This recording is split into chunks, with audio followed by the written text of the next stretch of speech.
जय हिंद दोस्तों, स्वागत है आप सभी का देव फिजिक्स में।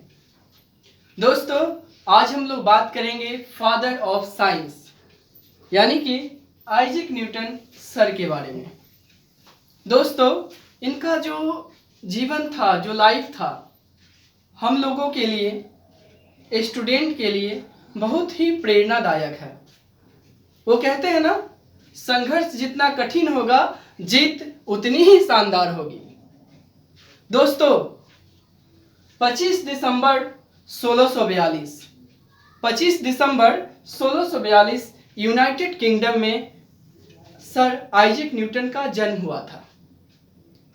ठीक है दोस्तों, 25 दिसंबर 1642 को आइजैक न्यूटन सर का जन्म हुआ था। जन्म के मात्र 3 मंथ के बाद, जन्म के 3 मंथ बाद उनके फादर का देहांत हो गया। उनके पिताजी दुनिया में ना रहे। बताइए दोस्तों, उनको एक पापा का जो प्यार दुलार होता है वो नहीं मिल पाया। और न्यूटन साहब बचपन में जब जन्म लिए थे ना, बहुत ही कमजोर थे न्यूटन साहब। फिर आगे क्या होता है दोस्तों, जब न्यूटन साहब 3 साल की उम्र के जब होते हैं, 3 इयर्स ओल्ड, 3 साल की उम्र के जब होते हैं, तो उनकी माँ जो है वो दूसरी शादी कर लेती है और दूसरी जगह चली जाती है न्यूटन साहब को छोड़कर। देखिए, माँ का भी प्यार दुलार बचपन में ही उनके पास नहीं रहा, छीना गया, चला गया। और दादा दादी के साथ वो रहने लगे। दादा दादी के साथ जो है रहने लगे। दादा दादी से ही ये दादाजी ये क्या है, तो चंद्रमा है तो क्यों है, ये सन है तो क्यों है, मतलब बहुत सारा अनगिनत सवाल दादा दादी से वो पूछने का काम करते थे सर आइजैक न्यूटन। फिर जाकर जो है उनका स्कूल में नामांकन हुआ। स्कूल में जो है वो नामांकन लिए और बहुत ही नटखट स्वभाव के थे। मजाक उजाक करना उनका आदत था। स्कूल में जाते थे, झगड़ा उगड़ा कर लेते थे। तो उस समय की बात है जब इस प्रकार से मतलब टीचर लोग आहत आकर इनकी एक्टिविटी को जो है वो देखकर इनको स्कूल से निकाल दिया गया।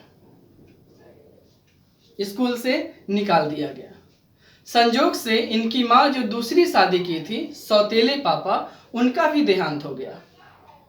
फिर माँ अब सोची कि ये क्या हो रहा है, हमारा जीवन कैसा है। फिर माँ जो है वो लौट कर आइजैक न्यूटन सर के पास आई। फिर वहाँ रहने लगी।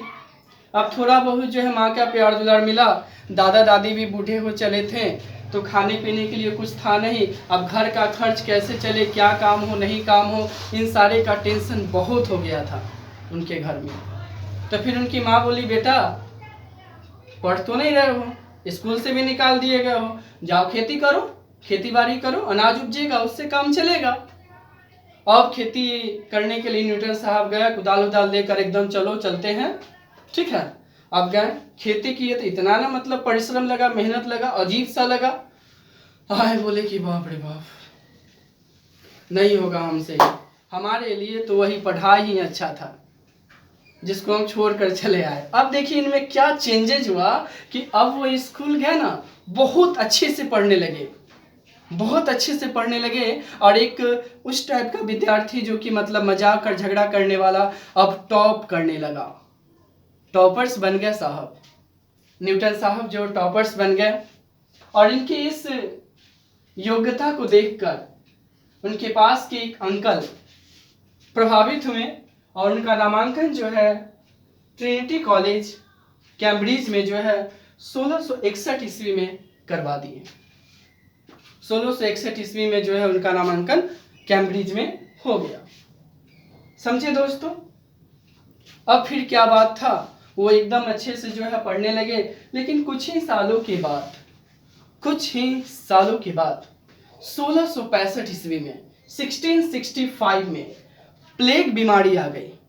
प्लेग महामारी, जिससे कि 2 साल तक पूरा संसार अस्त व्यस्त रहा।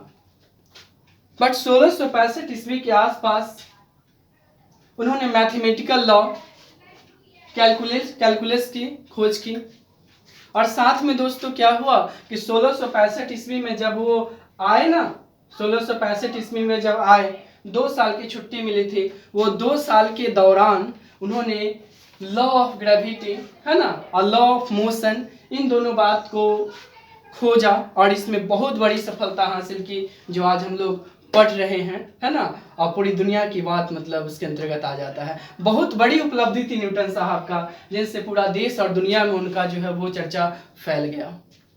1664 में उनको स्कॉलरशिप भी मिला था, जिससे उनको आगे बढ़ने का जो है बहुत बड़ा रास्ता मिला। तो देखिए दोस्तों, कितना संघर्ष पूर्ण इनका जीवन रहा।